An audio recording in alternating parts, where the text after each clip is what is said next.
Hello, everyone, and welcome to This Week in Hospitality Marketing, live show number 347. I am your host, Lauren Gray, and thank you for the privilege of your time today for those that are watching us live on all the variety of platforms that we are on. Um, and yes, I'm just looking at a few people that are joining us on Facebook and also on LinkedIn. Thank you very much. Anyway, let's get right to today's topic. The topic that I've picked today was out of conversation I just had the pleasure of going up to Indianapolis for a first business trip in 2 years, almost to the day. Last time I took a business trip, I think, was to participate as a speaker at the Navis conference in San Antonio, March of 2020. Wow, what we know now compared to what we know then. I just finished the pleasure of going back to going to Indianapolis for the first time to visit my clients with Shocking Hotels to their 2022 summit, which they also delayed by 2 years. And they were very much they did an excellent job, great content, and so forth. And thank you for everyone at Shockit for the privilege of being able to speak with you for over the course of the couple of days that we were together. Out of that conversation and out of other things that have been making it into the news, I came up with this conversation mainly because people aren't thinking through. Unfortunately, a lot of times we as an industry, and I don't think we're exclusive to this, are only looking at what's right in front of us at the time. And the conversation up in Indianapolis came to strategies and thoughts as to how the trend of market will continue forward. We have a lot of influencing factors, as always, in our market and our market demand. We are currently in spring. Historically, for our industry, there are those that lose audience and those that gain audience from that loss. I am in Florida, so we're one of the people that gain the audience from places that lose it because they want to come visit us from where they live. As such, as with all revenue management and so forth, we go through what segments are in demand. And I can honestly say that for the most part, spring is not a corporate travel demand or in some ways group travel demand. But there are two things that are happening in our current market right now that are hybrids. One of it is this statement that 2022 is the year of the weddings, and that is no exaggeration. A tremendous amount of places are seeing an overwhelming demand in pent up weddings that were delayed, postponed, or just simply because of now available to be able to create their wedding plans. Venues are at high demand. Hotel accommodations related to wedding packages are high demand. And as a recommendation to anybody that doesn't have somebody focused in on the Smurf markets, particularly towards weddings and reunions and what have you, it is a very strong market to pursue. But spring break is more of a transient push. And as such, we do a lot of things, of course, yield rate for those demands coming to our hotel and so forth. But we also know that other segments get slightly depressed. And one of those is corporate. Now, there has been current conversations that there is going to be at least a permanent reduction of 2019 corporate travel demand of 15% in 2022. That is the anticipated assuredness of demand reduction. Why do people say this? Is because we have found efficiencies and cost savings in other ways. We do Zoom now, and so we know there's a lot of clutter conversation and meetings that were really done face to face that can be replaced with Zoom calls. But that doesn't by any means cover the spectrum. And I say that firsthand now, having gone to Indianapolis. I've been dealing with people on Zoom for 2 years. And although we were productive and although it was beneficial to have those meetings, they by no means really replace personal time. And there's been a lot of discussions as to how that happens. What makes personal engagement so much different than being able to still see me on a screen? And you can refer to body language, you can refer to temperament. I like to refer to it as the interruptions of silence. In these circumstances, as you're watching me on the screen, my commitment is to keep the conversation going. That usually only happens if I'm standing up in front of a room full of people in a first person perspective. Like, okay, I'm here. I'm supposed to be telling you stuff. I'm in the front of the room. I have a slide deck. I'm discussing. This isn't that. I don't share slide decks on this. I don't do screen shares of this is this. This is very rarely do we actually do that, I should say. It's more of an interaction. That interaction also means that we can have conversations back and forth. Right now, this is a one-sided conversation. I have chats in the side, which I'm looking to make sure I'm not missing, um, from people, but they're not actively on the screen with me. Now, we've had the show where we've had several talking heads, sometimes too many, sometimes too few. But it always is difficult because the audio, the latency, the very nature of it is, unless you interrupt, you really can't get into the conversation unless it's a stage planned pause that somebody raises their hand, everybody stops, and that person continues.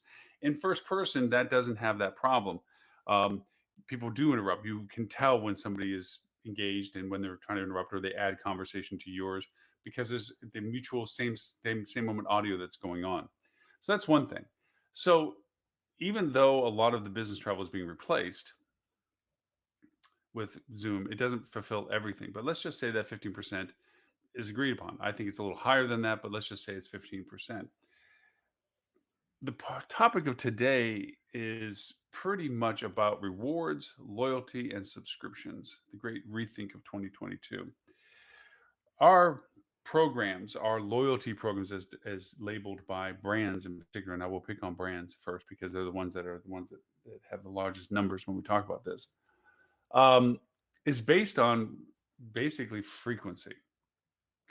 If you look at their programs, pretty much everything is based on, once you have spent these many visits with us, we will give you this as an acknowledgement. And we've talked about the lackluster reward programs as they exist, the featureability of it. There, I will contest that no brand has a good rewards program. It's a frequency program. It's not even a rewards program. It's a carrot on stick program. But it was based on frequency. Frequency isn't a transient segment discussion. Yes, transient business has frequency. People love coming to your property or resort or what have you. They have a need outside of business travel to come to you repetitively, whether it's medical, whether it's family, whether it's coming home from something or what have you. But transient business is usually based on a less frequent return. So the rewards programs, as outlined by brands, don't really help transient travelers. The transient traveler is not going to go to a hotel enough to really make the reward or the redemption of their loyalty, their frequency, worth it. And that means that if there's a difference between going to a hotel that they get these points towards the rewards versus a hotel that they don't, but the hotel that they don't has a better price and there's no negative impact on their travel plans, boop, they go there. The reward program isn't doing what one of its original core intents was, which was to create a loyal relationship, a reward value brand loyalty that says, I will pick this brand over other options because I, one, like the brand of what they offers as a service and a product, and two, they acknowledge me in a way that I appreciate, making it worth it to go there in spite of other considerations like as and or price and or better location of other options. So that's one negative to it. Now, when you add the fact that the frequency that really gets you the value of the relationship with the brand, where the brand starts really, so to speak, kissing your butt when it comes to what they're offering you as a thank you for your frequency, diamond status, platinum status, whatever the variation of name is for each of the brands, you have to really be traveling as a business traveler. Airlines are based this way too. Now you can pay up, and that's something I just experienced with Southwest. I don't normally fly Southwest very often, and I flew this time, and it was well worth the business select monies to put me in the front of the line the way they load the plane, because of my size and my, just I want space that I can actually be by the aisle. I like being by the aisle or whatever. You can't really get that if you are just luck of the draw wherever you get landed, and you have to wait for whatever middle seat you can find because you're last on the plane. So it was worth the money.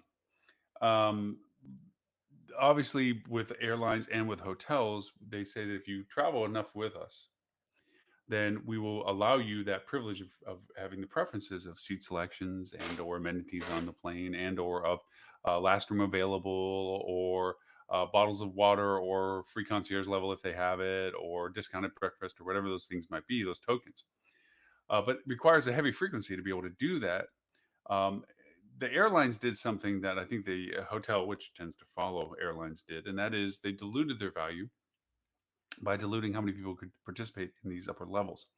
Uh, I remember very well when I first, with I think it was American Airlines, got what is status? It was the first level status that you finally were able to attain that put you into the higher zone to get loaded.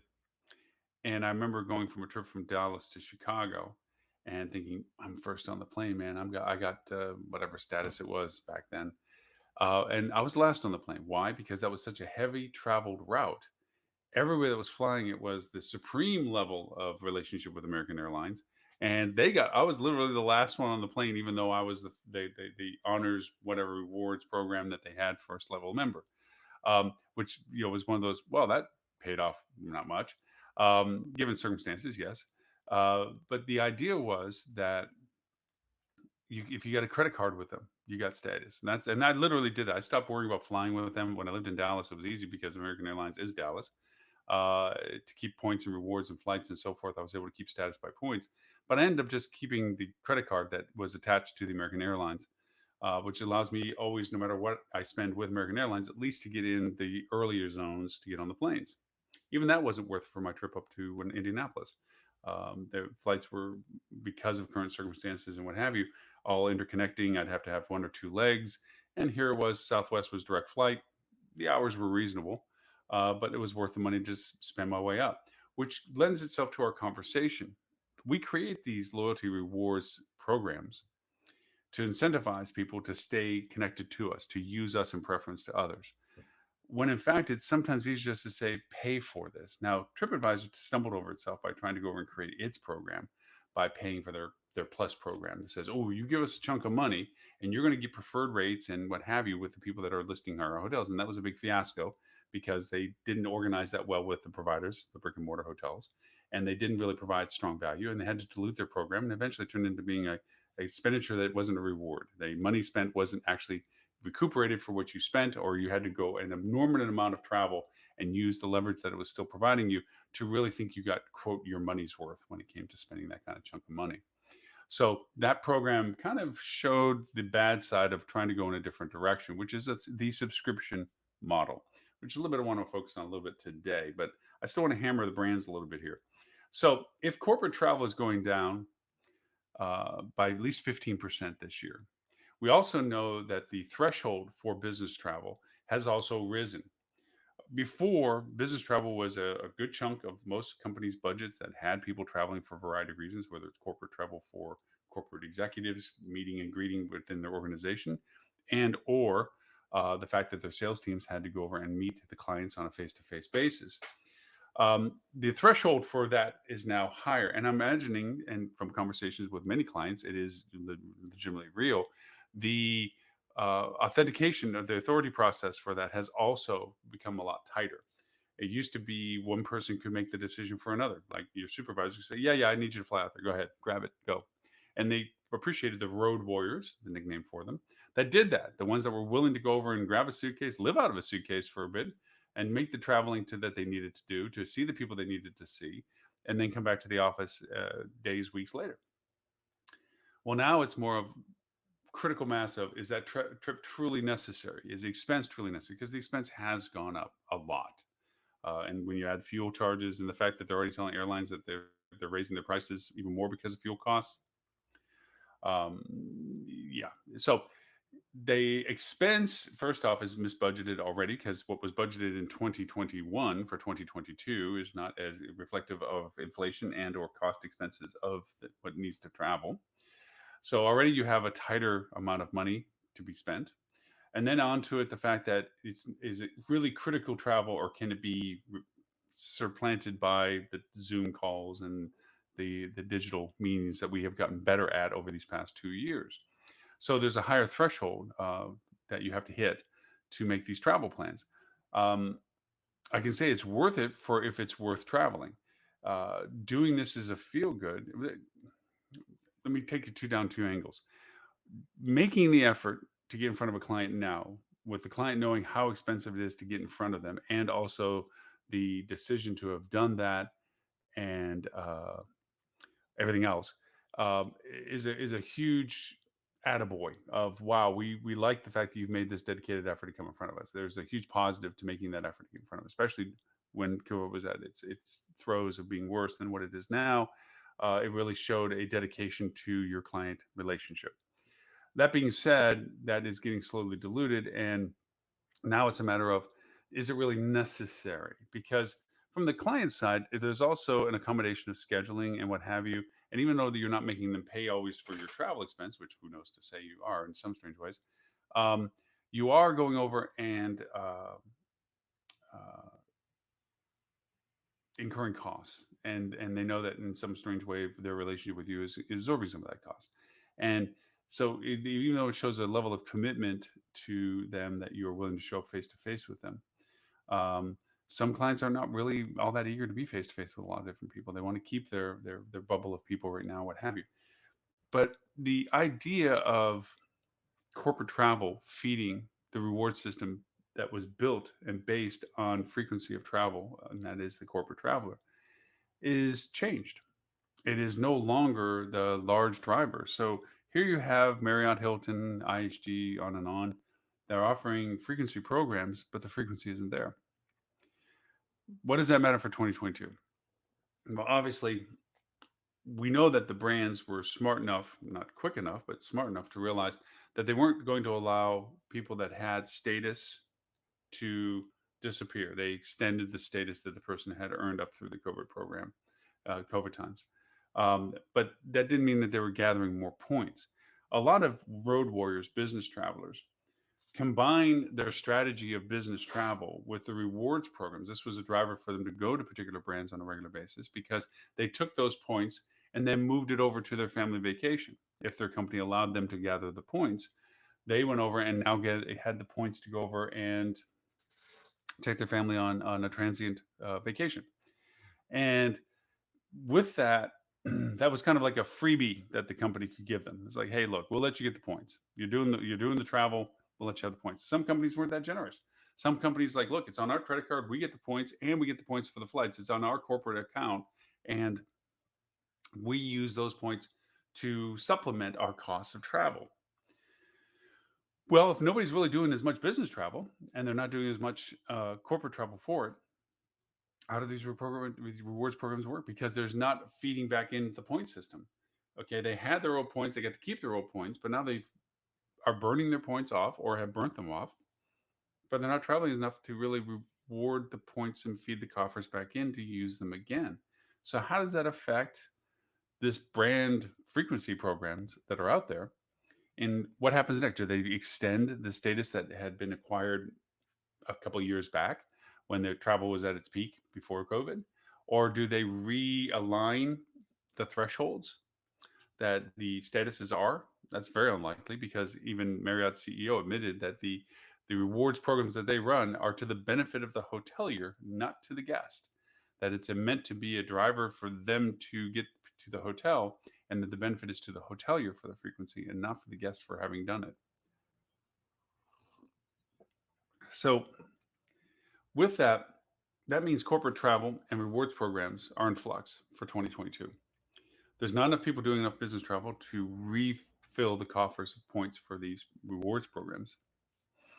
And on top of which, it is a segment is already going to be, as everyone thinks, at least 15% less than it was before, which represents billions of dollars. So that segment is down. We already know and have been tracking that segment being down. So how can we rethink our program? We still see brands, Marriott, IHG, Hilton, pushing their Bomboy and their this and that, and be loyal to us. And if you look at the videos that they're putting on the channels on the TVs, like Marriott and so forth, it's all about destination stuff. It's about not about business travel and that I'm in a quality product in mid-scale market, but oh wait, just wait until you get to go to Belize and use your reward points. Well, where am I getting the reward points?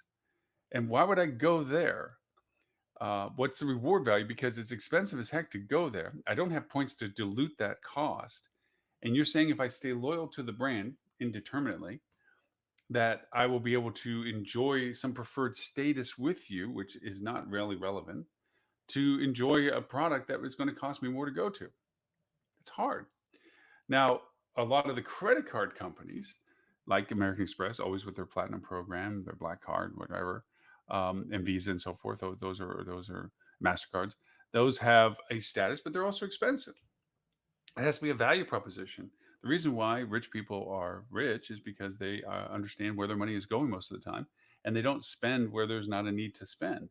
And if there's a way to save, there's a way to save because that's how they have money, is they know these things. So maintaining a platinum card, as status driven as it is also a question of, is it worth it? Am I traveling enough and getting the rewards from it enough to warrant using the card enough? Or should I just take a lesser card and just take some sort of redemption value for the usage of the card at the level that I'm now using it for? I think there's a lot of rewards programs that are out there that are trying to rethink how they do this. Now, one of the things that have crept up into the conversation is subscription relationships. I listened to a fascinating conversation from the Skiff podcast when they were interviewing Klaus with Citizen M.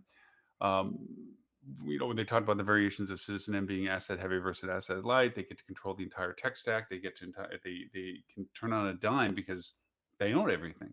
Unlike a Marriott and such, which doesn't own anything barely, or small portions at best, they are asset light. They have to influence those that do own the asset to convince them to do what they think is best. Where a Citizen M, being the owner of everything, can simply say, "This is what we're doing," and create the changes necessary to do it. They were touting the benefit of that, but one thing that they touted was this future thought process of a subscription relationship. I think the idea is sound. Well, how they come up with it is going to be innovative. I think it's going to be different and going to be new, and it's going to be uh, fascinating for their lifestyle brand that they have, which is quite a testament because they're one of the few independent, non-largely owned, in the sense of being part of a large organization, um, that they can operate at this level and they own all their assets. Um, Subscription models work when there's a value proposition that works for the people that are buying it. You have either the need to have a uh, value current that's worth the effort to connect, or you have to have the value future, which is the reason to stay residually connected to it. Hotels are struggling with creating that value proposition. Most of our clients are either branded or unbranded. Duh. The unbranded ones have a frequency problem in comparison. The branded ones are part of a larger system, and so they can rely upon the fact that even though you may not be coming back to us, you want to come to us because it adds value to all the reasons why you hang around our brand. Independents are like, look, and then from an independent, if I get a guest that comes to our hotel for transient leisure business 3 to 4 times a year, that is great. And I want to acknowledge them, reward them, and thank them by giving them whatever it is to acknowledge the fact that I want them to keep doing that year in and year out. It's just not the one year they did it. I want it to come back the next year and the next year and the next year. That's the long term relationship. For those that are coming to me for 1 or 2 or 1 every 2 years, whatever the variations are, I need to acknowledge and thank them for having come to us so that I can stay front of mind with them in their decisions in the future should they want to come back to my market. That means that things like having apps for your hotel or rewards programs that are based on the same pattern that brands are running, which is the frequency program, what have you, are not going to be valuable because I'm not going to get them back enough to really say, hey, if you come back on the third time, I'll give you something. I don't really even know if I'm going to come back the second time. So tell me that I need to come back for a third time. It's just out of the realm of me being interested in connecting because what you're asking for me, I email and or can you send me stuff and whatever, not worth my time. I don't need to be distracted with a bunch of clutter to my email on something I'm probably not going to take advantage of or I'm uncertain about taking advantage of. So for that reason, if you're going to offer a subscription and or loyalty relationship with the guest, it has to have immediate reward that is worth it and a long-term value proposition that is worth considering. So subscriptions can be in a variety of ways, and I would like to translate subscriptions into gift cards as a just connecting two dots to something. Gift cards are a way of keeping a tangible tether to a guest because once they own a gift card or have a gift card, they're going to want to redeem the value you've given to it. Whether they've purchased it with you or whether you gave it to them or whether you gave an offer to them that gave an extra value to one. But the idea of having a gift card is a tethered relationship. That tethered relationship allows you to keep consistent communication with them because they still own something of value that is only valuable to you. They can't redeem it elsewhere. I think some of the bane of trying to create subscription relationships or loyalty programs in which you're contributing to a large coffer that says, okay, we're going to pay our portion for you being with us and we're going to allow people to redeem with us, but now you can go to Starbucks and replace and use it as well if you want to. There is a value, say, hey, look, I'm probably not going to come back to your hotel, but because I was at your hotel, I got this extra points that I can use for what I do need to use it for. Is great to a point. Same too as it is when you offer incentive cards for things that aren't directly you, like a gas card, like a gift card to something in your area, or something that is franchised in other places, like a Starbucks. They say, hey, if you come with us, we'll give you a Starbucks card because we have a Starbucks in our lobby. Plus, also the card's good for any other Starbucks. That has value. That can be value. And not everybody buys the same. Not everybody has the same priorities. Not everybody has the same motivations. So sometimes the cards that are redeemable in other locations are great. Sometimes the points that are accumulated by being with you that can be redeemed elsewhere are great. I'm not saying no to them. I'm just saying don't put all your eggs in one basket and say this is our one solution, because it doesn't answer to everyone's issue of what makes you different than your competitor in your market for what you're offering as a value reward. I remember very specifically a client that I had that had a really great independent hotel in a location that was watching a Courtyard by Marriott being built across the street. And they had a very loyal group of travelers that came through and stayed at their hotel over and over. And they started getting comments from people like, look, we really love with you guys. We think your product's great and so forth. But I'll probably, once the Courtyard opens up, go to them because I can get the points that I can accumulate to bring my family on vacation later. Now, this goes back a few years. And we said, wow, that's terrible because, you love us, you like us, you're very loyal to us. You like the rate, you like this, so forth and so on. But they weren't spending their money, they were spending their company's money, but they were getting the value of the points. And that points that they were getting was giving them a value proposition down the road for something else. So we sat down and crunched the math and said, how much is this guest worth for the duration that they've been with us and the future durability that they would have with us in the years to come? And we came up with a dollar amount that says, if we lose them, we're going to lose this much money. So how much would it be worth it to buy a new guest, acquire a new guest to replace them? Or what can we offer them to retain a guest, which is more affordable? To give you some sense of it, to get it and acquire a new guest for them at the level that we were spending for them and the cost it took to acquire and get somebody was around $149. Um, to keep a guest and keep in connection with them and everything else was about $50. So we said, let's give them the $50. Let's tell them, look, we understand that going to the Courtyard will get you the points that will go towards you're being able to bring your family to Disney World or something like this, or redeem them for personal use. Um, but we really want you to stay with us. So when you come to our town, go do that anywhere else. We don't have hotels anywhere else. We have a hotel here. So when you come here, we want you to stay with us. So for this year, we're going to give you $50. That $50 is a $50 gift card. You don't have to spend it with us. You can spend it anywhere. It's $50 because we want you to consider the cost ratio with the points you would have acquired over there, which is what we did. We translated their duration of stay with us to the Courtyard and determine how many points they would get on ADR and so forth and so on to determine what their value proposition was in comparison to what it cost for us to keep it. And we came around this $50 mark, just so you know. And so we went over and gave them the $50. Said, we want to give you this $50 so that you stay with us. That's it. And we gave it to them up front, not at the end. We didn't say, stay with us for the rest of this year. We'll give you $50. No, here's $50. We hope you continue to stay with us. We didn't lose but one, I think two people out of the whole list of people that we had. And it was quite a decent list, actually, which was a huge win for us because we didn't lose all the people that we were trying to save. We only lost a couple of them. And it cost us literally the money it was going to cost us to maintain their relationship with us. And that had a positive impact on our durability of guest loyalty over time, because then we wanted to really amp up the value proposition for the people when they were there.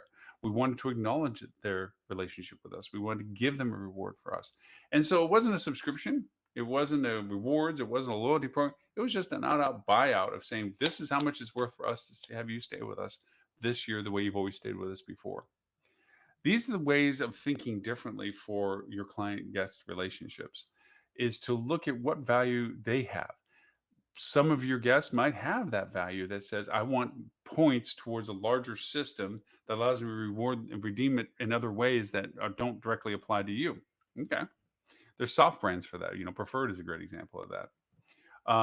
And then there's others that say, give me a reward that is valuable to me in the context of what I want. Starbucks card, gift card, whatever, that can be redeemed elsewhere as well. And then other times it might be if they are coming back enough and have reason to come back persistently, then giving them a value proposition of a subscription, which says, give me money for this, and you'll get way more money for it in return for the frequency that you have already been doing with us. That's a solidification of the relationship. Let me crunch some math for you. Say you have a guest that comes back 4 times, 2 nights each time. So that's 8 days, 8 nights. Your ADR is $100. Okay. So each visit, and I know that's a low number, but it's just round to keep things good. So that's $200 a visit. Okay. 200 times 4. Okay. You're looking at now a total amount of value of how much they are worth per year. Okay. So each visit is worth $200. There's 4 visits. It's $800. That's going to be 8 times. Anyway, how much is it to retain them in the sense of what is your net of on them and what is your total cost to them? Say, for instance, you're running at a net profit of 10%. Okay. So each visit is worth $20 to you. Okay. 20 times 4, $80. So that's your net profit to it. And you're looking at saying, okay, so the net takes into account your advertising to keep them, your in-house costs with them, whatever. Okay. So $80. You want to make a profit still, but you know that you have to pay bills as well. So rather than trying to eke out that you're going to make your money off of this, it's better to split that and say, let's give $40 to them or $40 of value to them, because it means that we still get all of the funding that we need to pay for our expenses. Okay. Yes, we're making less profit off of them, but given their loyalty, they are an influencer to others because they're the people that say, oh, whenever I go there, I always stay there. They're just great people. Plus, you know what? They gave me blah, blah, and this and that. So you can look at it from a different perspective that says these things have different value based on what they are valuable to you and what they're valuable to the guest. It's important to just reconsider how you have your relationships with your guests. You have to understand your guests in a more personal way to understand what it is that drives them to come to you. You can have great service, you can have great product, you can have great location, you can have all those things. But if they find that there is a different value proposition for them elsewhere, that they'll go to a lesser place or a different location that may not be as preferred or what have you, but they get something for it, then you have to find out what value that is to them and how you can compensate it for it with the fact that they're already enjoying your product and services. Going to the idea that we have to rethink loyalty and so forth is critical. There's a few things that are going to be different this year, as they always are, but this thing in particular. As we roll into this year, we're in spring break demand now. And we've seen the mixed bag of that. We do know that international politics and concerns, there is a heightened interest in international travel because of pent up demand, but a depressed ability to want to do it given the uncertainty of international travel. Yes, we're still in a pandemic. Yes, there's another variation now. Yes, it has effects on travel plans, but we also have on the other side of that conversation release of mandates for masks, a more of a do what you need to do to make yourself feel safe on vaccines. We do know that they're already petitioning for airlines and so forth that come April, middle of April, even though it's going to be expiring them. They're asking for an early reduction of not wearing masks on planes. I was always one of those geeks on long hauls, especially during flu season. I wore a mask back then, whether it was popular or not, because to me it was like I was traveling a speaking group, a circuit thing, and the last thing I need to do is get sick and couldn't get on stage because that was what I was doing at that time during the year. So those things are influencing. We do know that the restrictions of traveling in and out of countries is changing as to what they're requiring for testing and for mandating masks and making sure vaccination statuses and so forth. With those changes, international travel is still not expected to be strong and returning. We also have domestic influences now. It's already been cleared up that basically the CDC and anybody else that's trying to tell us what we should or shouldn't be doing in relationship to this is saying, hey, cruise ships, it's at your own risk. Go if you want to go, but be safe. If whatever what you consider safe to be, if you want to walk around a mask all day, that's what you do, which I probably would. Um, if you want to go and temper what you do and your exposures and so forth, take tests if you want to. We give you a bunch of free tests, go for it. Bunch of masks, we give you free masks. The government is doing this, and because they have to. Nobody wants to be told to do what they do all the time. As much, it's a smart move, but people are just fatigued. They're tired of it, and this is all going to influence their travel decisions. Add that to the fact that we have supply chain issues, which are still existing. We have fuel costs that are higher than they've been, um, based on politics and what have you. Whatever way you want to blame it, there's still reality. When you go to the gas pump, there's a price higher than what you used to pay. That has influence on your travel expectations. We talked about this last week's show. That drive market, the distance and duration of your stays, literally tied to how much money you're willing or able to spend on your travels. Airlines have already said, "Hey guys, flights costs are going up because of fuel," which is always in some ways strange excuses because the fuel they're using now is actually cheaper fuel than we're paying for now, and on and on. But we're not here to talk about the math of that. Um, so we know prices for flights are going to go up, which is going to change people's travel decisions. Where they were going to fly to New York or fly to Disney World, now it might be, well, let's rethink what we're going to do. They're still limited on the time that they can travel away. They were still going to take a 5 day, 5 work days vacation, 7 or 9 days total travel. Weekend to weekend kind of thing. But now, does it mean burning 3 days of driving compared to the day of flying because the cost is easier, better, but then the cost might not be easier, better because of gas prices. What are you lugging? Um, these are all financial decisions that transient travelers, are making right now. They're sitting there going, I have this much money, I have this much time. These are what I was interested in. This is what I'm capable of doing. This is on everybody's dining room table right now. Is they're deciding what they're going to do. How is their family, whatever ages they are, going to be doing for their vacation travel plans during spring break? And this also means an impact in summer plans because if there is high interest in international travel, but low desire to go with the uncertainty of it, okay, then domestic is being reconsidered. In the domestic market, as mentioned, you have cruises that are now open up with the idea of, hey, we're not restricting stuff now. This is just the way it is. And you have other domestic changes to things. You have what high demand tourist spots are now in high peak cost. There's inflation, there's costs of money associated with spending money. That all influences the people's ability to have travel plans and what have you. These all influence your expectations. Compared to last summer, which was the first time we were able to open the shutters and get out of the rabbit hole and say, hey, let's go do whatever we can get to do that we're allowed to do before it changes again, because we've been penned up for this long. We need to get out. And our industry took that business and destroyed our service scores and gave crappy service.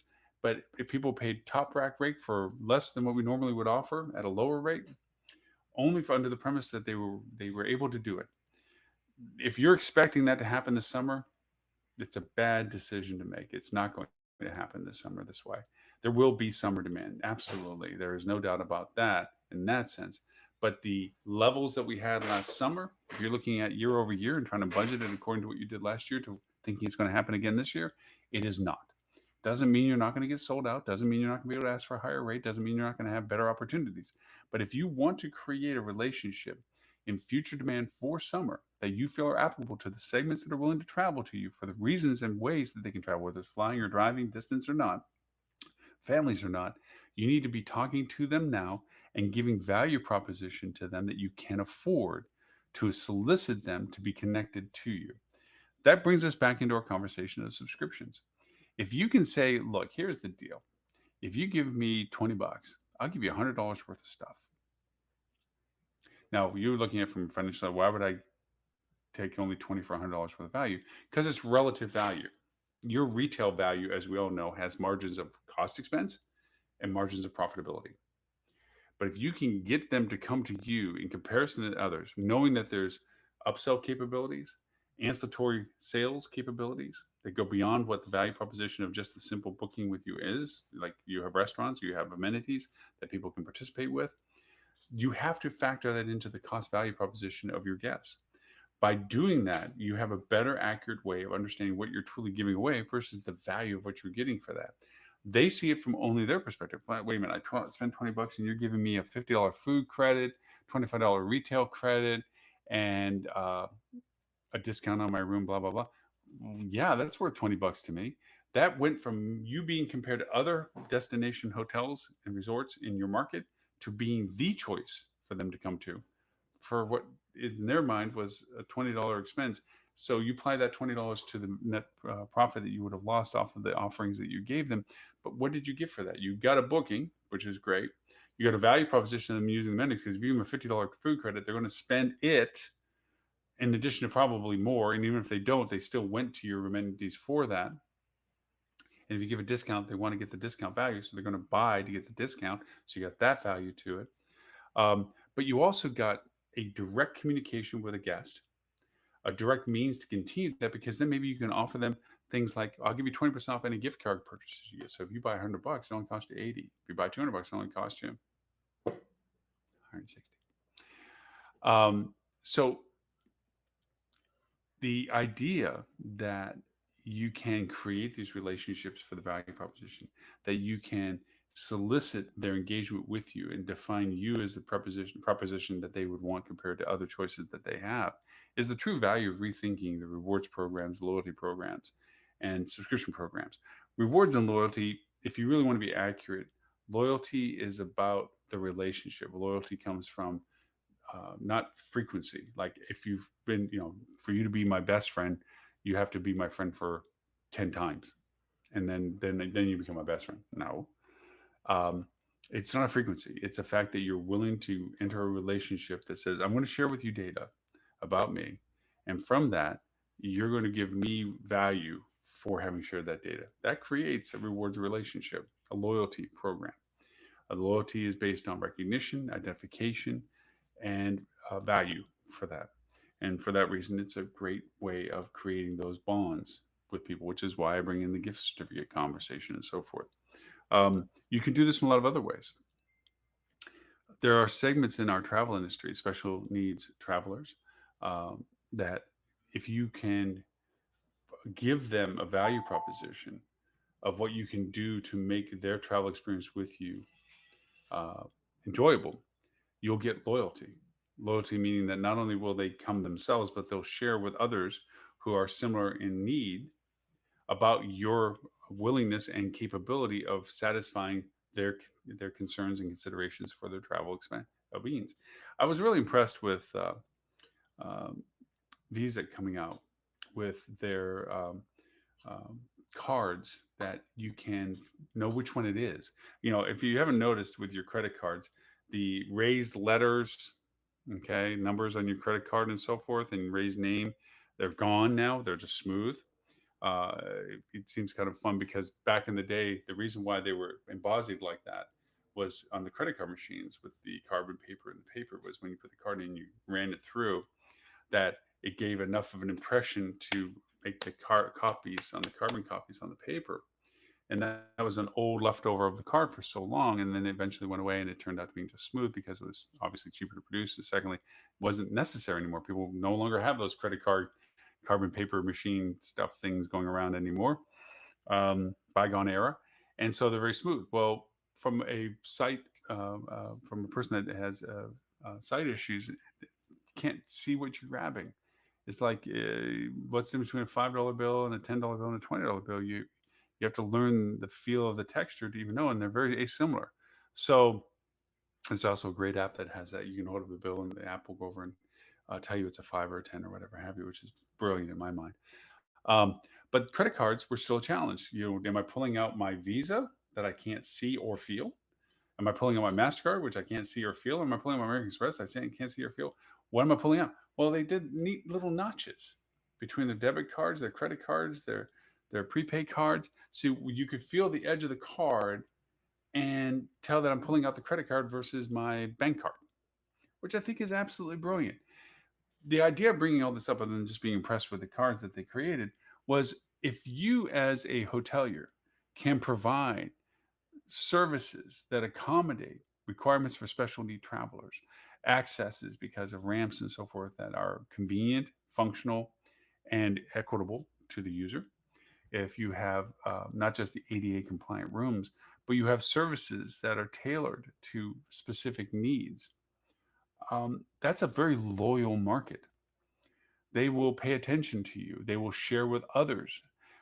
Before social media, before the internet, it was an internetwork. It was actually one of the first social networks of people that were similar in physical demands, collaborating with others that had the same physical demands and sharing their experiences, places to go. I know this firsthand from a hotel that I had um, in Florida where we had in-room refrigerators that were available. They weren't in the rooms all the time.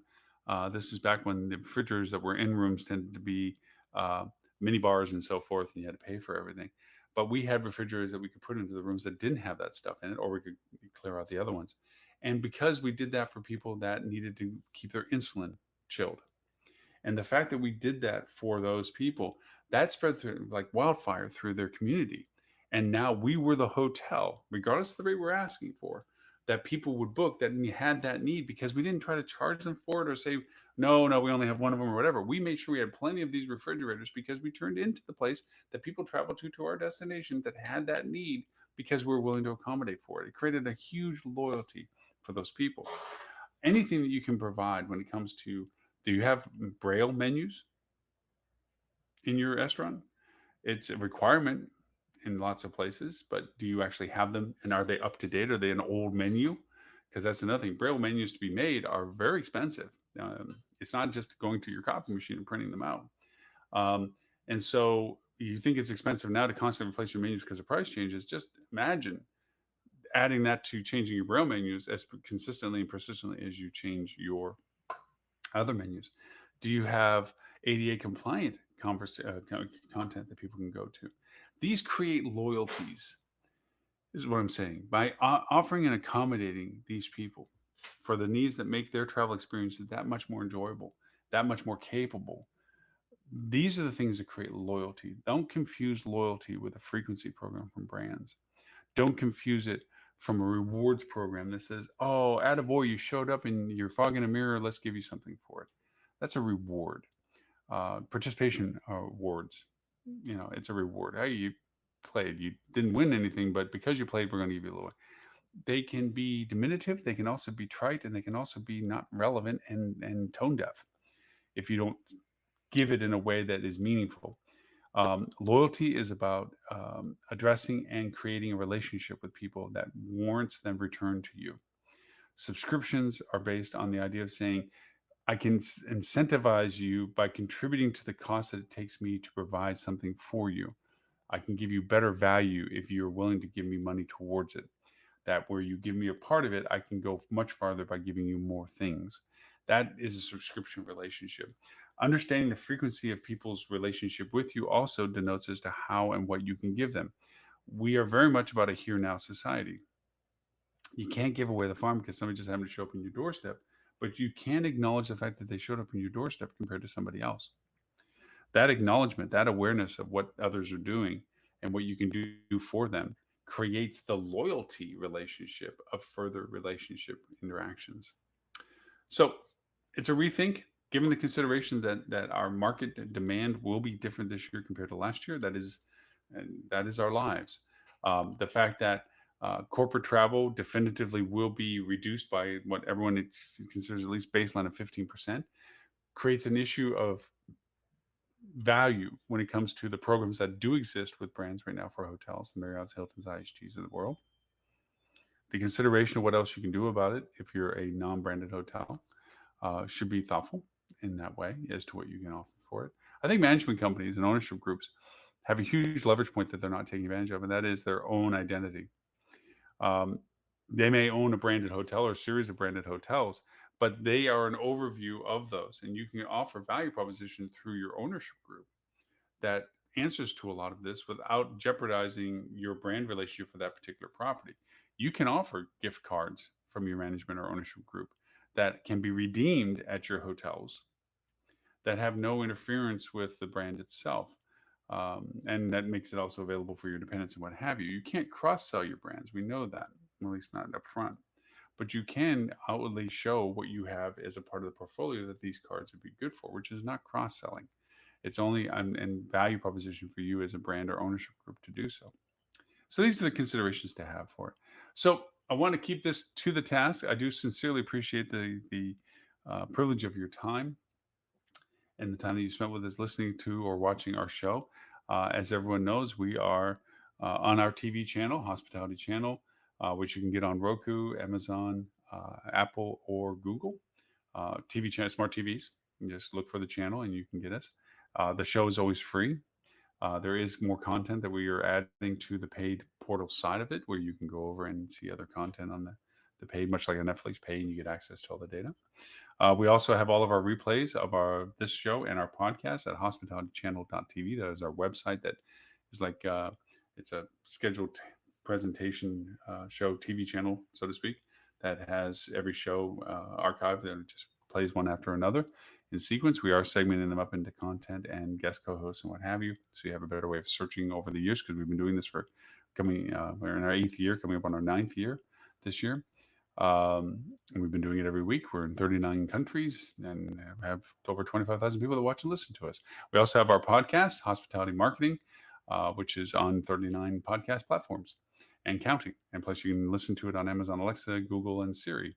Just simply ask to play the Hospitality Marketing Podcast. So we have lots of avenues of opportunity to listen to our conversations. We hope that it has been helpful, enjoyable, and insightful, and giving you things and pause to think. So until next Friday at 11:30 a.m., where we get to do show number 348 Eastern Time. We will simulcast this, by the way, to Sydney time, 11:30 a.m. Wednesday, Sydney, Australia, and of course 11:30 a.m. London time for our EU followers as well. So with that, my name is Lauren Gray. I thank you for the privilege of your time and look forward to talking to you next week.